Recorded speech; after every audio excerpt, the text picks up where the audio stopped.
Bonjour à tous, ici Ruhi Chenet. Nous nous trouvons dans le village de Vuo en Tanzanie et sommes accueillis en héros. Parce que ce village n'a pas d'eau potable, les bébés ne cessent de mourir et je suis ici pour mettre un terme à cette situation. En Afrique, environ 800 enfants meurent chaque jour de déshydratation, de maladies telles que la dysenterie causée par la consommation d'eau contaminée et d'une mauvaise hygiène. Ces applaudissements proviennent de personnes ayant perdu leurs proches pour ces raisons. Dans ce village, où la population est de 2500 habitants et où aucune maison n'a l'eau du robinet, les habitants marchent 2 heures par jour avec des seaux d'eau sur la tête pour aller chercher de l'eau sale dans un étang. Ils nous ont accueillis avec une cérémonie spéciale. Dans la deuxième moitié de la vidéo, je vais tenter une chose peut-être impossible afin de mieux comprendre ce que les femmes vivent tous les jours ici. Je vais essayer de transporter un seau d'eau depuis l'étang qui se trouve à 7 km du village. Nous verrons si je peux transporter le seau sans le renverser sur les chemins chaotiques. Dans certains cas, ils posent les seaux sur le sol quand il pleut et essaient de boire l'eau de pluie. Salut les gars! Est-ce que vous parlez anglais? Les filles sont trop timides, comme vous pouvez le voir.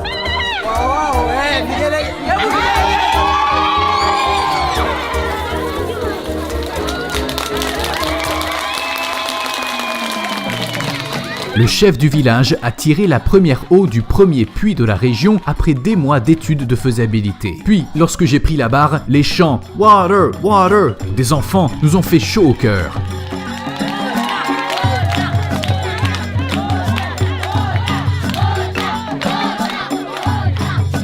Mignon et curieux, je n'aurais jamais cru que les enfants seraient aussi heureux. Boire de l'eau semble si insignifiant pour nous, mais c'est important pour eux. Pour la première fois, les gens avaient une telle abondance d'eau qu'ils sont devenus fous de joie. En particulier les enfants, qui se sont baignés un à un sous l'eau courante,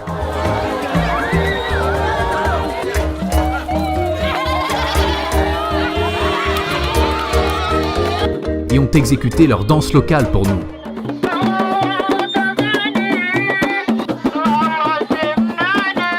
Lorsque nous avons fait voler notre drone pour filmer, nous avons été accueillis avec grand intérêt par les villageois qui voyaient un drone pour la première fois de leur vie. C'est juste un drone. Tous étaient choqués et ont essayé de comprendre ce qu'était cette chose volante.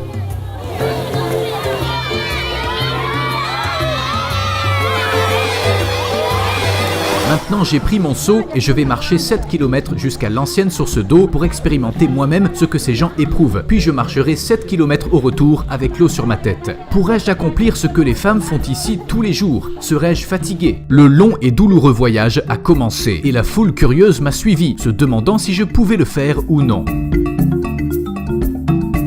Comme vous pouvez le constater, les femmes n'ont pas de chaussures, elles marchent pieds nus. Comme si cela ne me suffisait pas de quitter le village pour atteindre l'étang, j'ai aussi traversé les 2 villages suivants. J'ai vu de longs cocotiers, des buissons, des collines et des vallées. Même si aller au village avec un seau vide est la partie simple, j'ai marché pendant 1 heure et je suis déjà fatigué. Alors, à quoi ressemblera le retour? Comme vous pouvez le voir, c'est très profond. Avant, il suspendait une corde en bas et ensuite, il tirait l'eau. Pas facile. Vous voyez que le propriétaire de cette maison a astucieusement construit un système dans le toit qui transfère l'eau de pluie dans le puits. Remplissons notre seau maintenant, puis essayons de revenir avec celui-ci plein.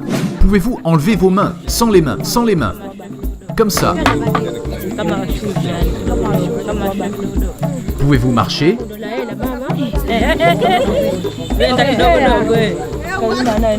C'est une situation étrange. D'après ce que je comprends, dans certains cas, les femmes retournent au village comme ça.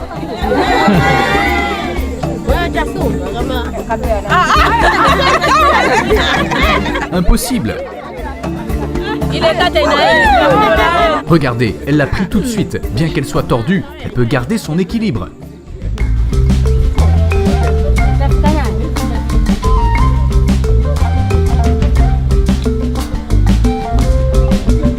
Elle essaie d'aider. Allons-y.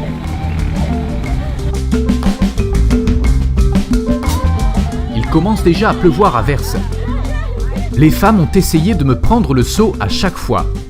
Non. Elles pensaient que j'abandonnerais plus tôt. Elles me regardent tout le temps. Elles se demandent si je vais abandonner ou pas.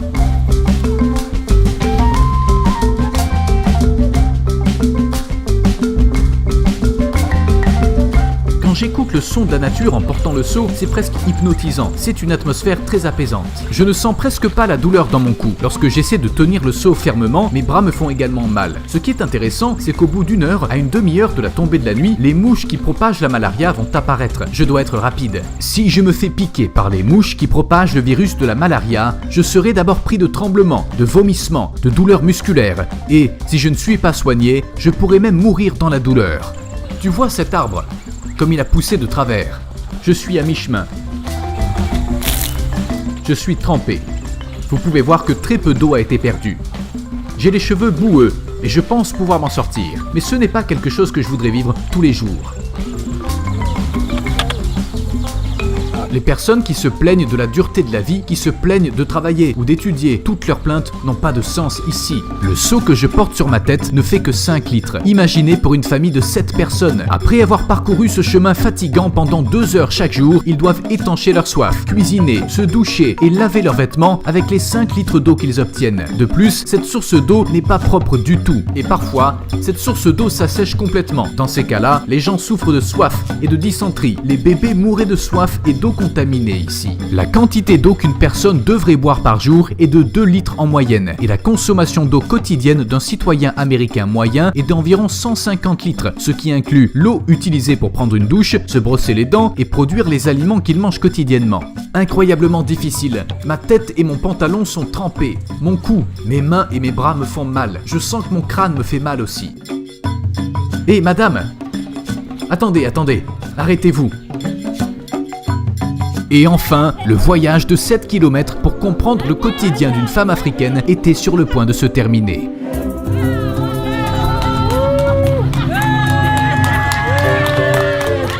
Tout le monde est surpris, car pour la première fois, leurs problèmes sont vécus par d'autres. Tout le monde est devenu fou, ils sont si heureux. Nous avons sympathisé avec eux, partagé leurs problèmes. Je voulais savoir si je pouvais garder le seau en équilibre sur ma tête après l'avoir porté toute la journée.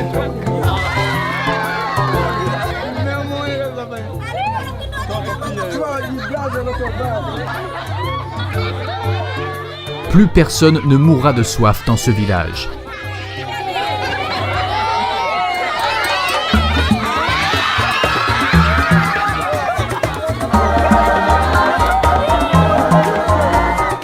Ensuite, ils nous ont servi des noix de coco pour que nous puissions manger. Mon cou me faisait encore mal, mais je passais un très bon moment. Les enfants ne me laissent jamais tranquille.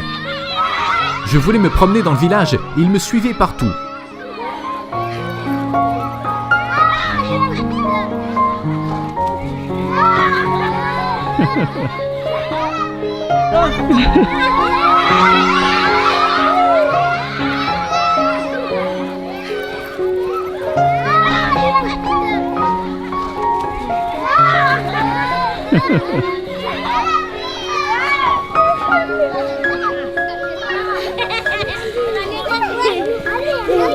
Ils n'abandonnent jamais, ne me laissent jamais partir.